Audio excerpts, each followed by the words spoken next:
There you go. I guess that's just the way it's going to look today. So, anyway, this is a different looking format for the live streaming. Oh, for pity's sake, postpone. I don't know why you keep popping that up on me. So theoretically, we can get you to go away. Come on, there we go. So many little things. What? There we go. All right, so things that I've been playing with. I've been working around on conlangs, constructed languages for my world building. So, and yes, I am aware of how goofy my face looks without facial hair on. So it's time to do a trim up.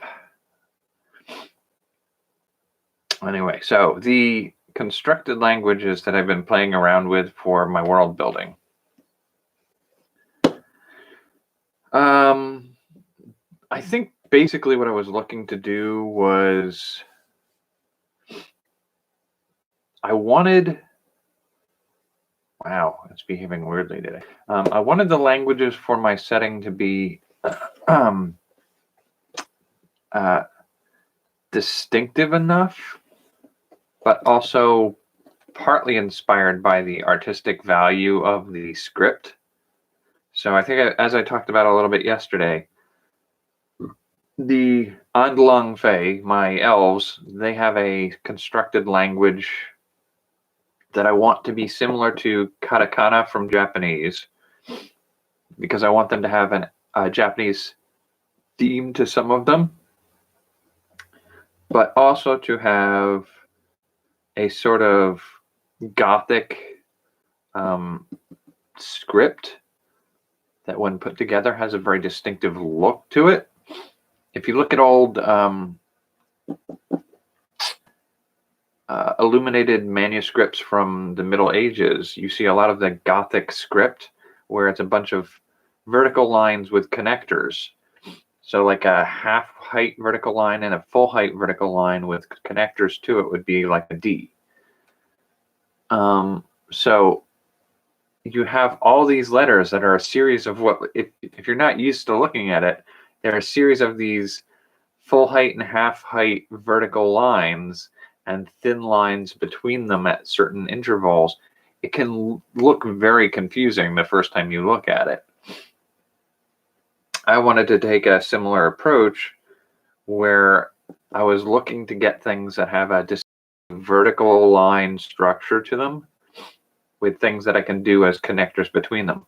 Now, one of the things I did look at for doing that was there's a thing called the hexagrams in I Ching that are a series of lines, either half lines or full lines, that you could do. The biggest problem I have with that is every part of the I Ching is, let's see, 1, 2, 3, 4, 5, 6. They should all be 6. 1, 2, 3. Yeah, so because they're hexagrams, they're vertical stacks of 6 lines. Now, if I used, basically, I believe there are 64 hexagrams that you can use for the I Ching. Now, the 64 hexagrams, some of them are just inversions of each other. So you could do 32 and that would work. And so that's part of what got me looking at the katakana, because instead of doing 32 letters, you could possibly do that. But if you're doing 6 lines for every letter and then connecting some of those with thinner lines, your writing becomes way less graceful. It becomes a big cluster of a lot of lines. I didn't want to do that. I may still go back and play with that, the I Ching hexagrams, for something else later. But I was looking at that and I just tried to figure out, like, okay, could I do some very simple and basing it loosely off of something like a Braille? Because Braille is something that uses predominantly rows of dots by 2 dots, and it's the positioning of those dots at certain points that dictate what letter you're using.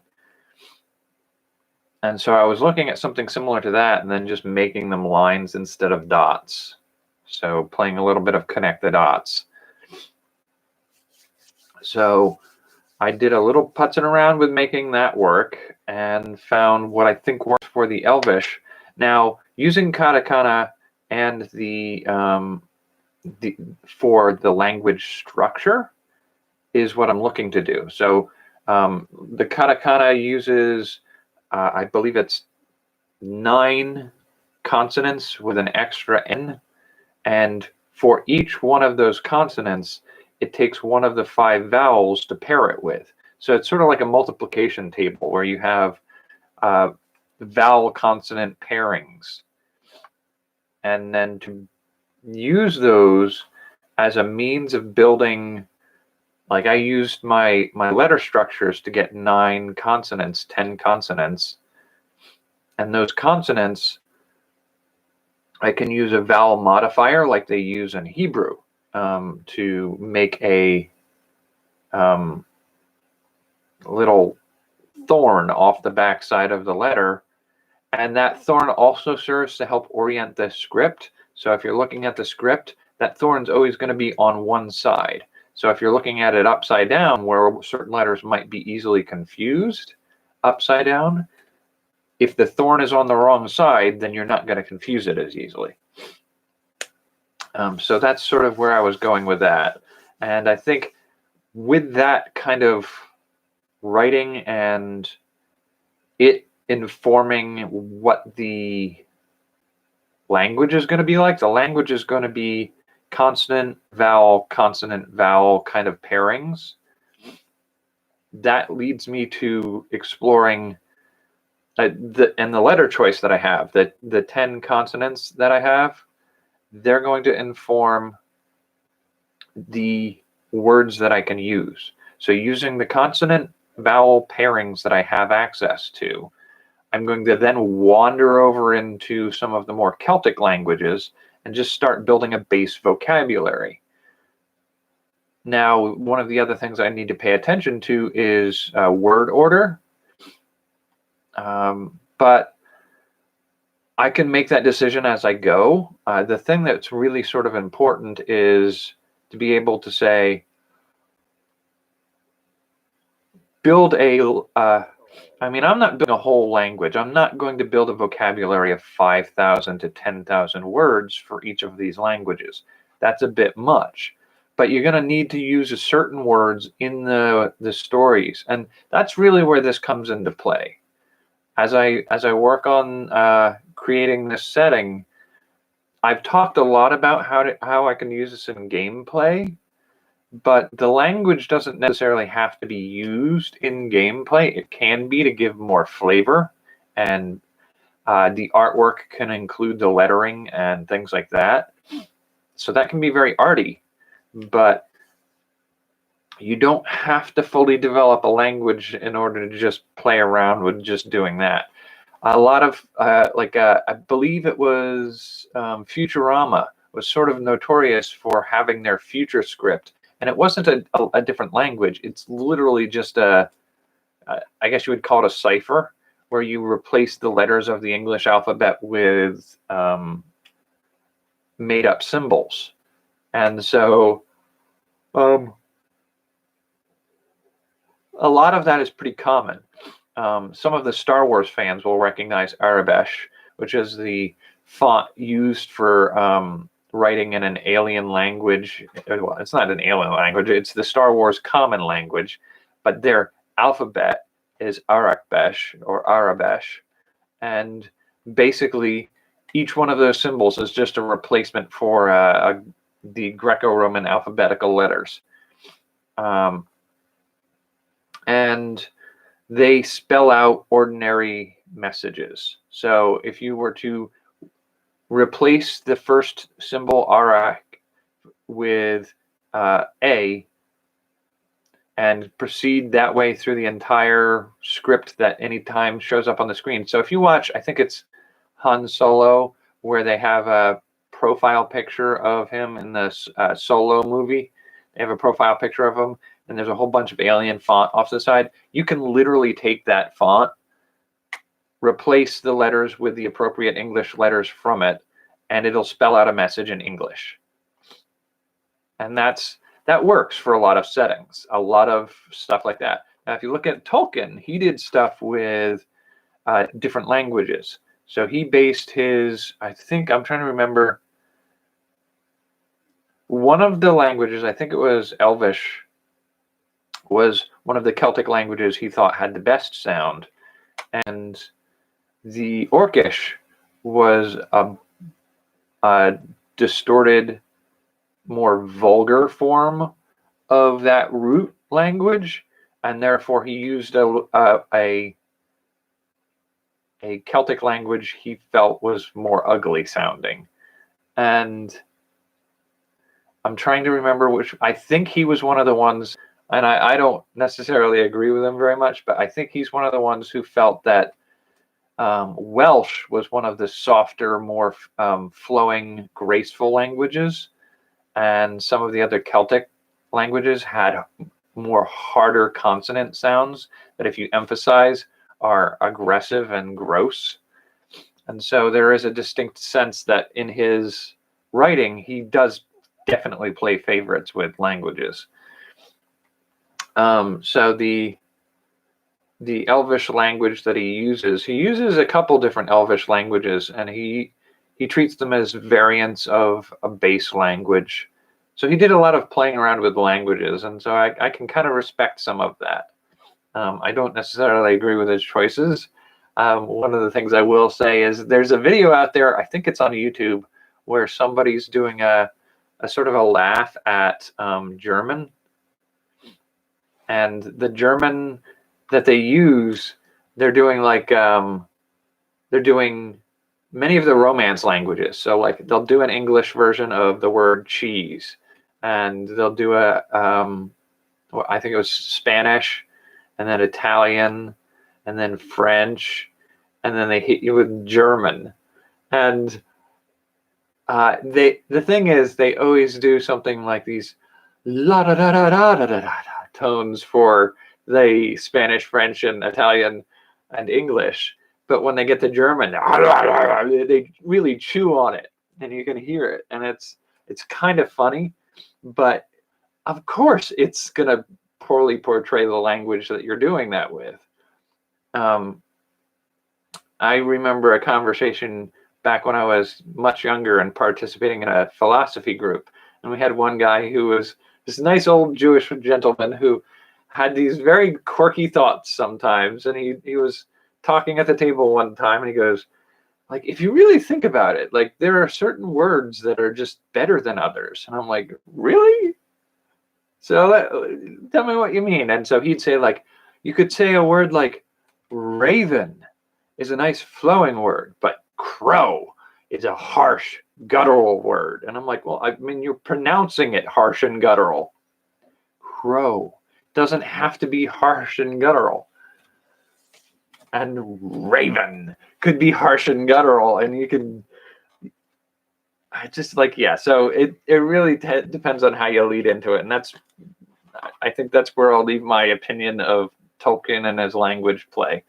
But with an approach like that, one of the things you have to keep in mind is certain languages develop a certain kind of reputation, and it's hard not to lean into that some. So I'm probably doing that to a certain degree in what I'm developing here as my languages for my different races. But I was also looking at the interesting aspects of some very interesting ones. One of the ones I was looking up for linguistics for some of my races is, I don't know if you remember, but I mentioned at one point I was building a race of beetle people. They're large insectile beetles. Now, the funny thing about a beetle, and this is me nerding out about languages and whatnot. The funny thing about a beetle is they don't have the same mouth and throat structure that we would have. And they also would have wings underneath their carapace. Even if they can't fly with it, you can hear the buzz of a flying insect. So they might be able to do that same thing with their wings inside the shell to make a little hum sound. And that hum, if you think about it like a cricket rubbing its legs together or its wings together, they can indicate atmospheric or even environmental concerns. So a stressed or a warning sound would sound different than a mating sound or something like that. So I was playing around in my head with this idea of my insectile beings having a background emotional tone that they can lend to their language with their wings and carapace. So it would be like a humming sound, just like a drone. And in music, there are a couple different types of instruments that have a drone on them. And these drones carry usually a single tone in the background that you play other notes over. It's like bagpipes has a drone pipe. I think hurdy-gurdies have a drone string. And there are a few others that have that main drone sound. Many of them are Celtic instruments at this point. But having that drone sound in the background, but being able to vary it for implying a greater depth of understanding in what you're communicating with somebody. And then because they're an insect and they do not have the same kind of mouth structure to be able to form words, because they're going to have mandibles, they're not going to have cheeks or lips or a tongue necessarily. They may have a tongue or something, but along that lines, what kind of language would that have?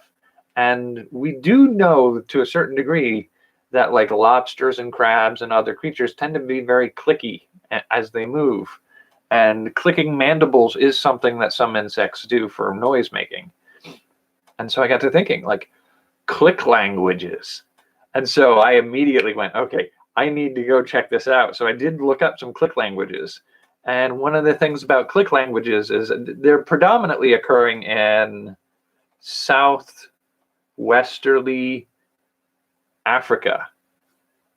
And there are 5 known uses of a click sound, and they're all I guess the term for it is non-voiced. You're not using your vocal cords and you're not exhaling through. So that's not using my breathing. I could do that without breathing, and I can do that without expelling any air, and I'm not using my vocal cords. There's also the sound you make when you try to get a horse to step up. There's also, which is more like the tisk, tisk, tisk noise. And there are 2 others in there that are different types of clicking noises that you can make with your mouth. And each one of those could be done. There's a singing method called throat singing, where you use below your vocal cords a point to make a deep resonant hum that's very similar to a didgeridoo. And so a subvocal throat singing hum can be produced while you can use your mouth to make clicking noises. And there's a part of me is like, I'm building a language that's already really hard for me to produce, but not necessarily impossible. So I'd have to learn and teach myself how to do this. But with that in mind, 5 clicking noises that we have right now are non-voiced, so they don't require the expulsion of air or the use of my vocal cords. So I went to looking after that to see if there are other noises that do not require the vocal cords be used. And there are mouth sounds. So p, the plosive sounds are one of them. So p for p, k, k, t, t, ch, ch are very kind of clicky sounds that you can produce. They require air, but they don't require me to use my vocal cords. So again, if I can get the technique down of making a vibratory sound below my vocal cords and just control airflow and do some clicking noises, I should be able to make both sets of sounds, the clicking and the plosives and the other clicky sounds. So that gives me a set of 5, 6, 7, 8, 9. So about 9 or 10 sounds I can do that way. Then there are some additional sounds that I can do with air movement that don't require vocal cords. So I have TH and S and sh, and so SH, then H, and then F. And each of those is air, mouth, and tongue clickings. And theoretically, each of those can be done together with the background hum. I have not successfully made a K sound with maintaining a hum. So if I could do a hum, I always manage to stop. But there's no reason why it has to be stopped if you can get a resonant hum in the nasal passages. And that's all for if I can produce these sounds. But theoretically, they work well for a setting in which you have a species that does not have the same vocal apparatus as a human or other humanoid creatures would have. So I have, what do I have? 1, 2, 3, 4, 5, 6, 7, 8, 9, 10, 11, 12, 13, 14, 14 different letter sounds that I can use. And each of those letter sounds have different modes. You have the clicky ones, you have the click with air kind of sounds like the p and k sounds, and then you have the sh sounds. And those are all air movement sounds. So you have TH, S, SH, H, and F. So you have 5 air movement sounds that I would almost equate with vowels. And it's strange to describe to somebody else the sound of SH sh, being considered a vowel sound. But when compared with you get that sharp click and the hissy sound, and those two sounds are opposite ends of a certain kind of auditory spectrum from a certain point of view. And so I got to saying, like, okay, what's the minimum number of letters you need to build a language? So I did some research, and there are 2 languages, or 2 languages that are natural languages that use less than 15 letters each. And so looking immediately at those, looking at what the number of vowel sounds they have are and the number of consonant sounds they have are, they almost always still have those 5 base vowel sounds.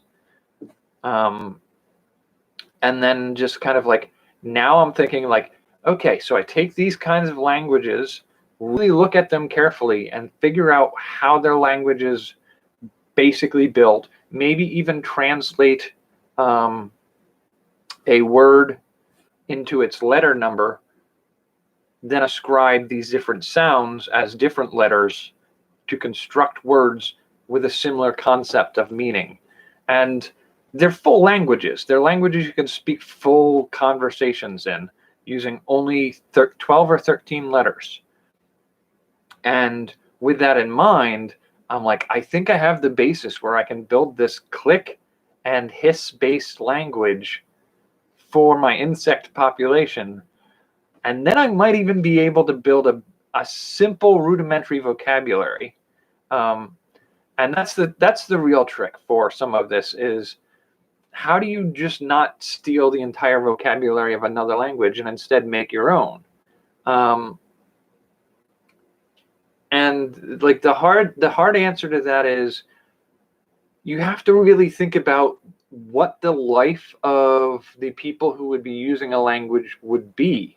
Like, what do they need to talk about?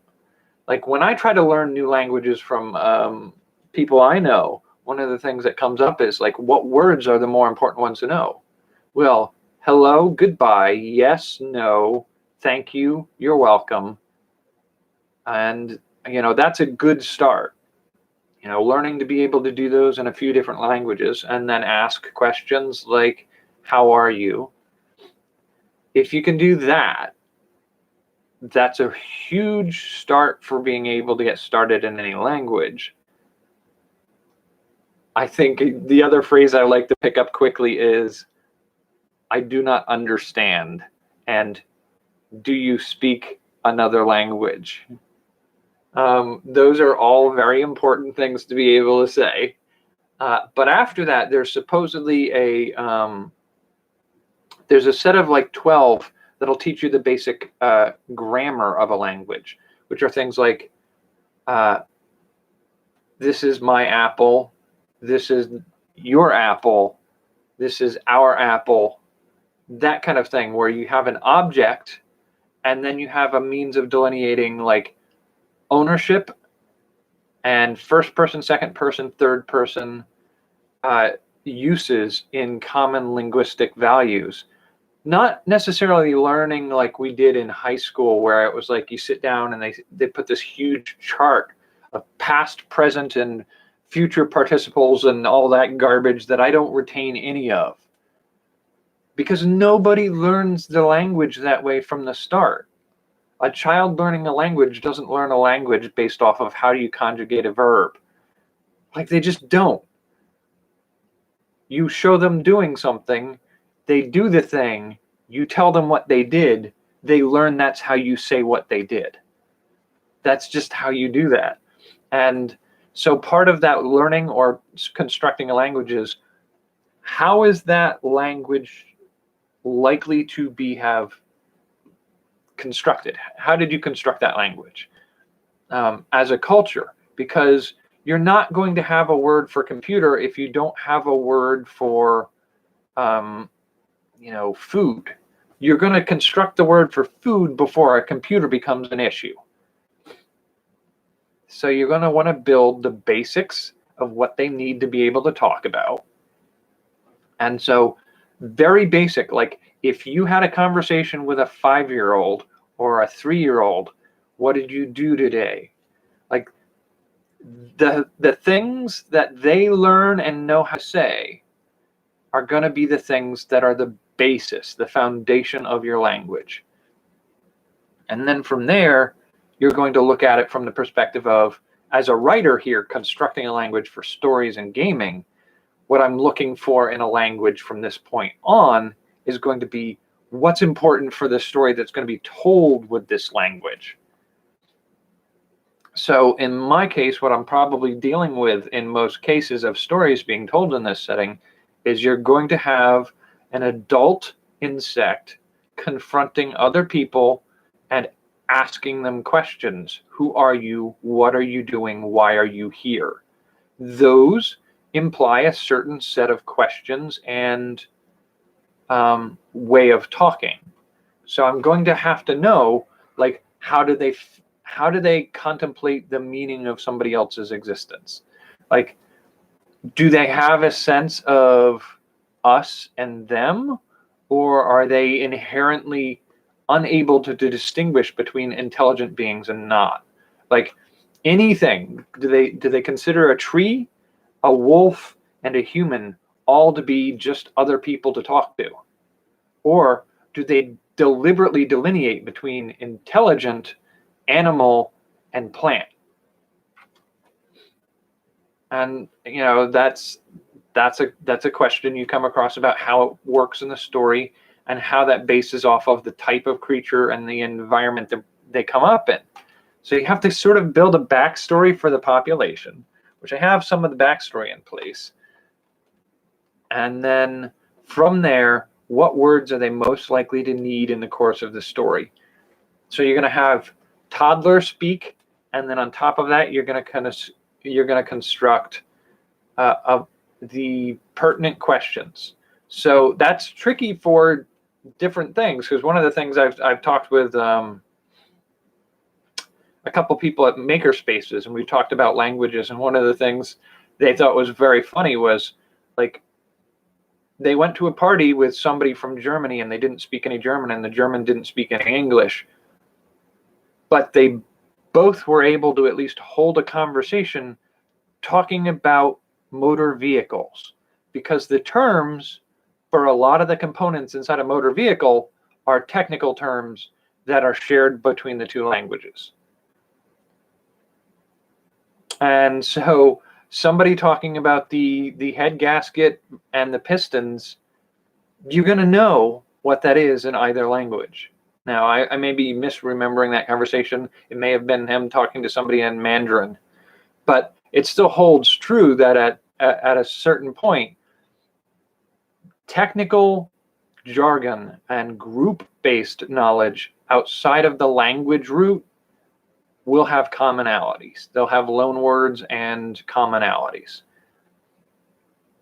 But overall, you're going to have a sense of what are the priorities, what are the important things in a everyday person's language. Because I can learn the French terms for a lot of culinary things, but that doesn't make me conversational in French. So being able to talk about the difference of a culinary technique may get me the ability to communicate with other chefs, but it won't necessarily get me the ability to communicate with a regular, clothier in Paris. I'll be just as lost with that. But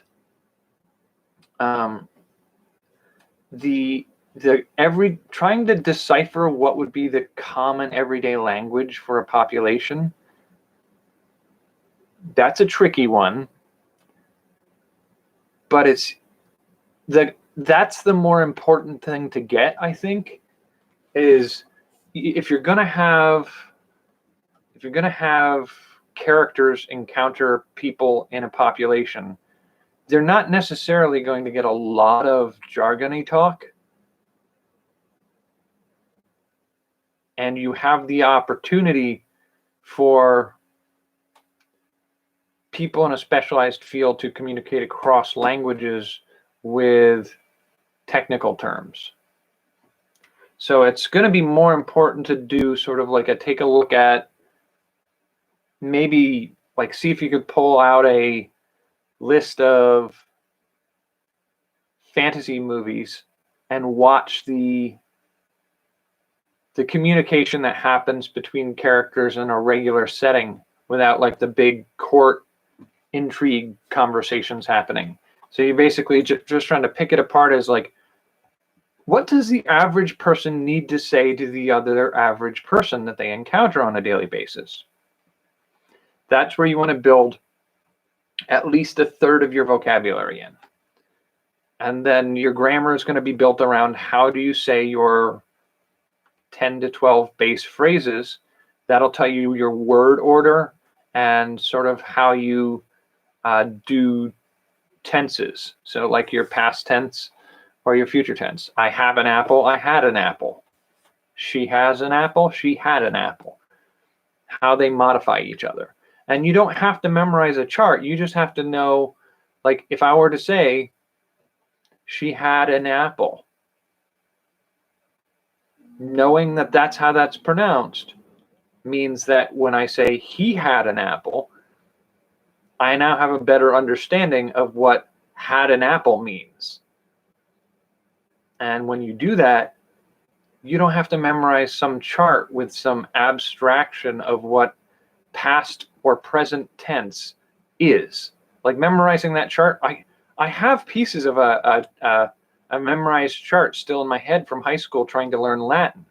Doesn't do me a damn bit of good. I may remember the chart, but contextually I have no understanding of how to apply that information. Whereas it's more important to learn the contextual application of the language. So when I'm building this click language with the hissing, I do have to sort of get a sense of like, when are they going to use it? What are they going to use it for? And what are they most likely to say to each other? And then figure out a very simple set of those 12 phrases, and then from there, change the object from apple to the thing that's most likely to be an object that one of that group is likely to encounter or need in a story or gameplay. So that's building one of these languages. Now, this is one that was not part of the base set of 4 languages that I needed to play with. Humans, I feel like we can probably just say we'll just use my language, English, as the base for that, because we have to have a frame of reference. But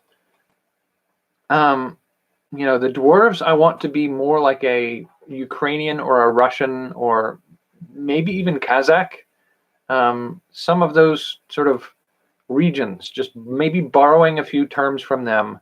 But it's going to be like when I was talking about the Anlang Fey language, the Elvish language that I was working on. That one's based off of katakana, and katakana dictates that you really want to have a pairing of consonant and vowels.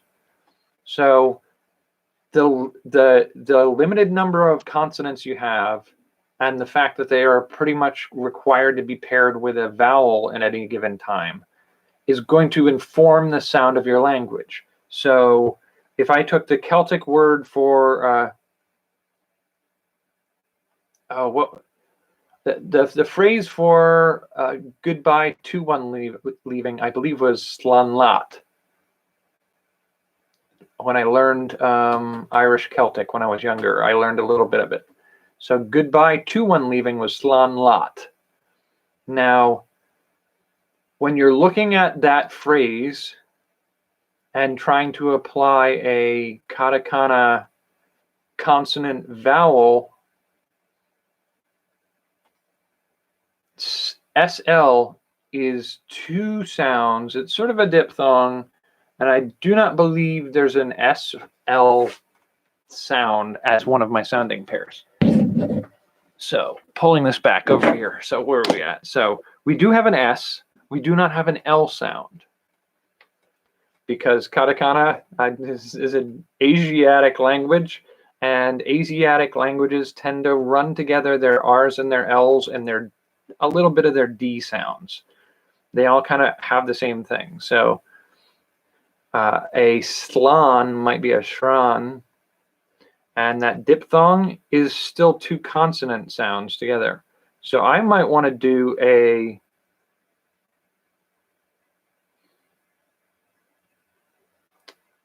wow, it might be a 3 different pairing. It might be a triplet. So you might do an S I C and then R, and then to get the N at the end, lost the signal again. To get the N at the end, this is something you encounter a lot in looking at borrowings of English words in Japan, is they will add an extra vowel sound at the end for words that end on a consonant. So if it were to end on an N, what you'll oftentimes get is an NU at the end. So this might be Sironu, Slan to Sironu, to Siranu, and then lot would be Lotu, Lotu. So you've already changed up the phrase because of the way the language is structured around what I've built there. So we've gone from slán leat to Siranu Lotu.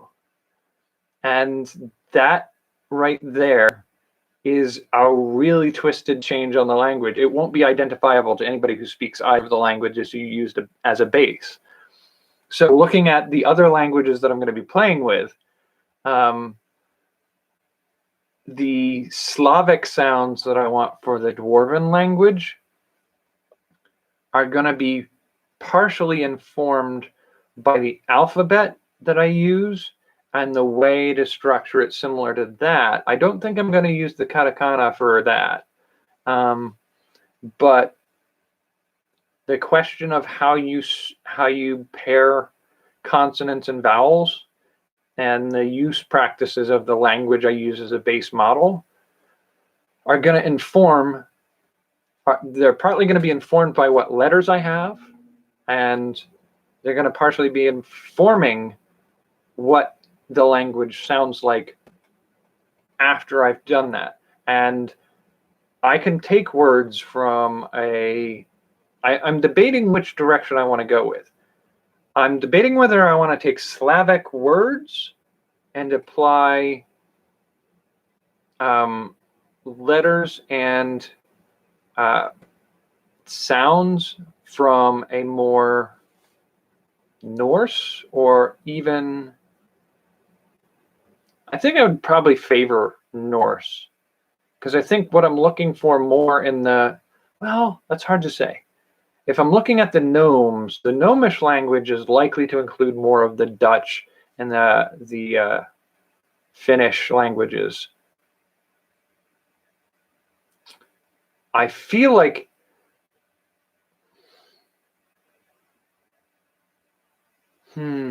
it's tricky. It's a little bit tricky to try to figure out what the right course to take on this is. Because part of the reason I did a look through this and said my elves were more Japanese than they were Celtic was because it's very cliche to talk about the elves with a very cliche Irish or Celtic language.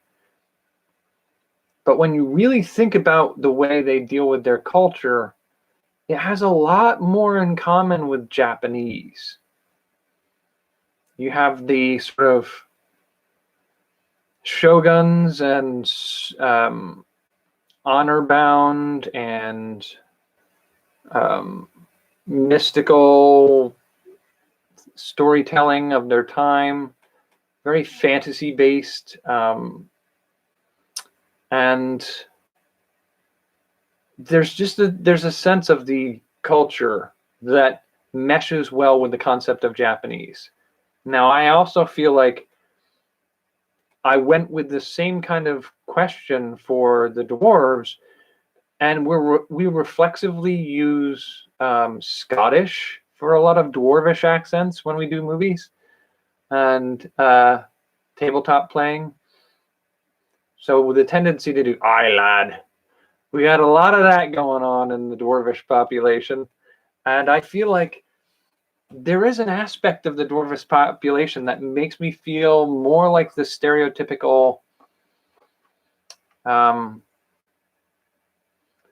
want to say Russian, but it doesn't just specifically have to be straight Russian. So I feel like using the linguistic base of Russian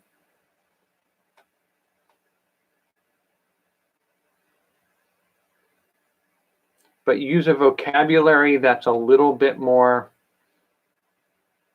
Who would I use on that score then?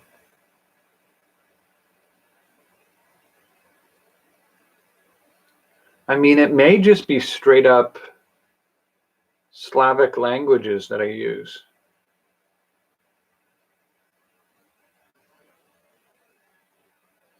I feel like the Gnomish language should have some aspect of potentially German to it, some of the Germanic languages, but also some of the Norwegian Dutch languages.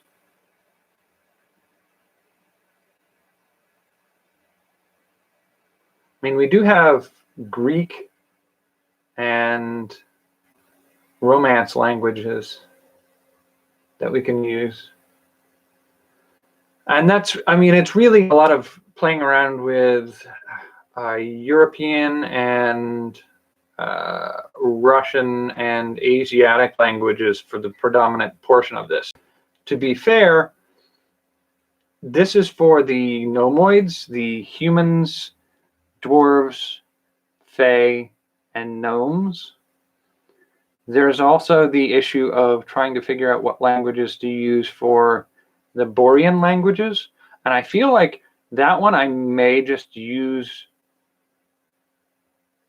a sort of a family of languages for each of them, but I'm not sure.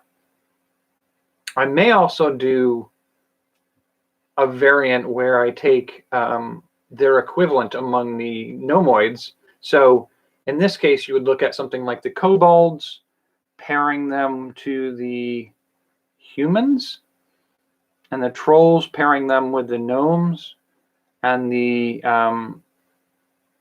fae pairing them with the Kreerak, and you could pair the last. Well, I debate whether or not that's the right way to pair them, but you just find their equivalent in that group, and you take the same root language that you're using, but instead of adopting the sound of that one, you may use something a little bit more of a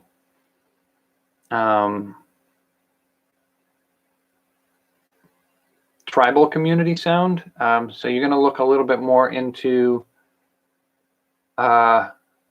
languages that have a, like the, what is it, Xhosa, the African, again, boarding with some of the Bantu, where they have the clicking languages in East Africa that they borrow from the West African click languages.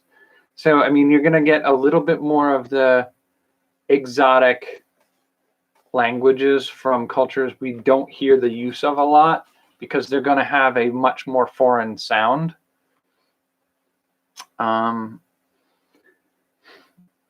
So I may do some, see if I can track down some information about some of the First Nations United States languages and see what some of their structure is based off of. And so some of the other things I've been looking at for linguistics here are the shortest possible languages, but also the alphabets that I want to use. So I've debated a little bit with the dwarves whether or not I want to do an Art Deco style alphabet. And I'm going back and forth on it. The culture of the dwarves is supposed to be using predominantly stone, some crystals, and some bone. And their style is very Art Deco in appearance. And the structure of Art Deco is very geometric. And I feel like that would possibly be a good fit, but I'm debating on how to build that out. Now, the alphabet I was looking at potentially for using for any one of the nomoid languages, I was looking at some cuneiform languages, which are the ones that are made with the little wedge pieces. You stick them in at different points and you make a pattern for different letters. I have a couple options for that.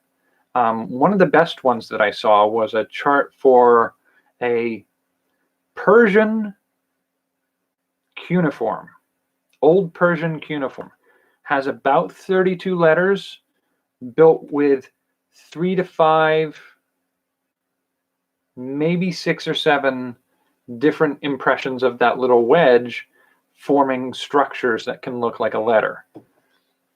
They're very straight line pieces. They kind of look like Roman numerals in a lot of senses. So there's a part of me thinking that with some adaptation, I might be able to make that a little deco, but I also feel like they tend to be a little more high detail and less stacked tiles that deco tends to get. So a lot of Art Deco will have chevrons, which are little wedges, and then you do another wedge underneath of it, so that it's just, you have a doubled edge, almost like a back shadow, a shape cast underneath of it. And I feel like